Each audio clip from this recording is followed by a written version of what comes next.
పెద్దపల్లి మండలం రాఘోపురం గ్రామంలో ఎస్సీ కాలనీలోని పోలీసులు సీసీ కెమెరాలు ఆడవాళ్లపై జరుగుతున్న అఘాయిత్యాలకు అవగాహన సదస్సు నిర్వహించారు. ఈ సందర్భంగా సీఐ ప్రవీణ్ కుమార్ మాట్లాడుతూ, మీ ఎస్సీ కాలనీలోని ప్రతి ఒక్కరూ ముందు చూపుతో సీసీ కెమెరాలు పెట్టుకోవాలని, దానివల్ల ఎవరైనా అపరిచిత వ్యక్తులు తారసపడితే సీసీ కెమెరాలను రికార్డ్ అవుతుందని, దానివల్ల మనం వారిని పట్టుకోవడం సులభం అవుతుందని అన్నారు. అలాగే ప్రతి ఒక్కరూ బైక్ నడిపేవారు హెల్మెట్ తప్పనిసరిగా ధరించాలని, లేనిచో ప్రాణం పోతే తిరిగి రాదని, ఆ కుటుంబమే రోడ్డు మీద పడుతుందని పేర్కొన్నారు. అలాగే మహిళలపై జరుగుతున్న ఆ కృత్యాలకు పోలీస్ వ్యవస్థలో ఒక షీటీ ఉందని, దానికి తప్పకుండా మీరు సమాచారం ఇస్తే మీకు వెంటనే పోలీసులు వచ్చి న్యాయం చేస్తారని అన్నారు. ఈ కార్యక్రమంలో సీఐ ప్రవీణ్ కుమార్ తో పాటు ఎస్ఐ స్వామి, సిబ్బంది, ప్రజలు పాల్గొన్నారు. కవర్ అయ్యే విధంగా మనం కెమెరాలు పెట్టుకున్నట్లయితే అపరిచిత వ్యక్తులు ఎవరైనా బయట వ్యక్తులు లోపలికి వచ్చినా మన దగ్గర నుంచి బయటికి పోయినా మనకి ఈజీగా కెమెరాలో రికార్డ్ అవుతుంది. రికార్డ్ అయితే భయానికి రాడు ఫస్ట్.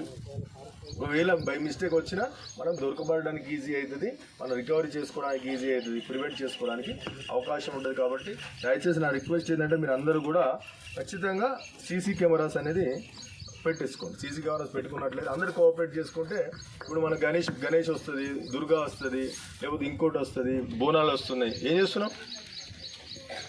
ఒక్కరే పెడుతురా? ఊర్లో ఉన్న ఎవరైతే మంచిగా బాగా డబ్బులు సంపాదించి ఉన్న వ్యక్తి పెట్టేస్తున్నాడా? పెడతలేడుగా. మళ్ళీ మన ఇంటింటికి చందాలు వసూలు చేసుకుంటాను, ఇంటికి 100 రూపాయలు 200 చందాలు వసూలు చేసుకుని అందరం కలిసి గణేష్ పెడుతున్నాం, దుర్గా అయినా పెడుతున్నాం, బోనాలైనా చేస్తున్నాం, ఇంకోటైనా చేస్తున్నావా లేదా? పెట్టుకుంటున్నామా? మనం ఒక సంఘం అంటూ ఏర్పడుతున్నాం, ఆ సంఘం ద్వారా అందరం చేసుకుంటానికి ఎవరు బాధ్యుడు?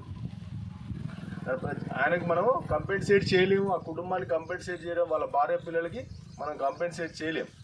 వాళ్ళందరూ ఫ్యామిలీని అందరూ కూడా ఒక మనిషి ప్రాణం పోతే ఆయన మీద ఆధారపడిన వ్యక్తులందరూ కూడా రోడ్డు మీద పడే అవకాశం ఉంది.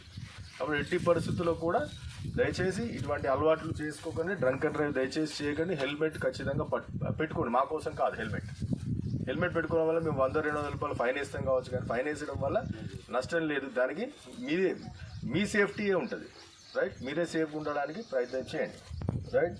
రెండోది, సీసీ కెమెరాస్ పెట్టుకోవడం వల్ల ఇప్పుడు ఇక్కడ ఎన్ని 200 నుంచి 200 కుటుంబాలు ఉంటాయి, 200 ఇళ్ళ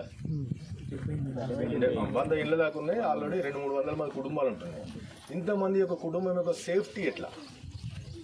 పొద్దున్నైతే అందరం పనులకు పోతాం, ఆడ మగ అల్లకి అందరం పనులకు పోతాం. పిల్లలకు కానీ పెద్దలకు కానీ సేఫ్టీ ఎట్లా, సెక్యూరిటీ ఎట్లా? రోజు పోలీసు మీకు అమౌంట్ వచ్చింది, మీరు విన్ అయ్యిండ్రు, ప్రైజ్ గెలుచుకున్నారని చెప్పేసి చాలా సందర్భాల్లో మెసేజ్ రావడం కానీ ఫోన్ రావడం కానీ జరుగుతూ ఉంటాయి. స్పామ్ కాల్స్ అంటారు వాటిని.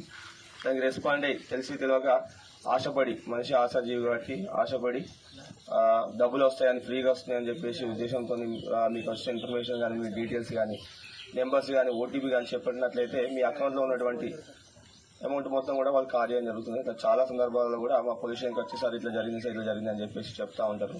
ఏదైనా మనం యాక్సెస్ అంటే మన ఇన్ఫర్మేషన్ మనం చెప్తాం తప్ప మన దాంట్లో ఉన్న అమౌంట్ కూడా ఎవరు కాల్ చేయరు.